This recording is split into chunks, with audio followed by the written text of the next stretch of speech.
We often hear people say the number 666 represents the devil. But very few know the origin of that numeric association. Today we are going to reveal the true spiritual meaning of the number 333, the symbol of oneness, and the number 666, the number of the devil.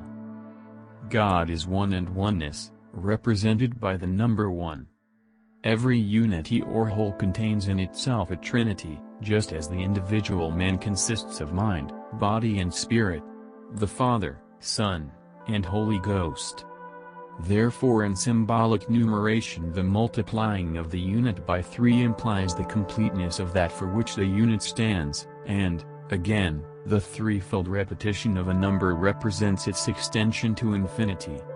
Oneness is unity, and 1 by 3 equals 3, meaning a single whole x its 3 components equals 3. Which, intensified to its highest expression, is written as 333. Now apply the same method to the idea of separateness, signified by the idea of duality. Separateness consists of one and another one, of 2 opposing forces, each of which, according to the universal law, contains a trinity. In this view of duality the totality of things is 2, and 2 by 3 equals 6, and, intensifying this to its highest expression, we get 666, which is the number of the beast. It is the symbol of Antichrist. Because if Christ is oneness, then the Antichrist is separation. If Christ is faith, of one mind, then what is Satan?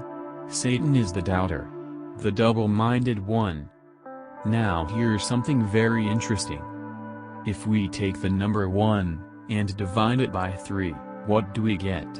We get the decimal value of 0.33333333333 to infinity. What we get is number 3, the idea of trinity or wholeness, completeness, expressed to infinity. Now let's take 2, the symbol of duality, or separation. We take 2 and divide it by the number of trinity of the whole, we get 2/3. Writing it in decimals we get 0.666666666 to infinity. Again we see the number 6, the symbol of the beast, duality, separation, and doubt, expressed to infinity. So here we have the mathematical expression of God and the devil, of oneness and separation. The true idea of religion and spirituality at its roots is to combat the opposing forces of duality. So do you have a goal that you wish to achieve? Here's one thing to ask yourself, are you single-minded about it, or are you the double-minded man who switches between faith and doubt?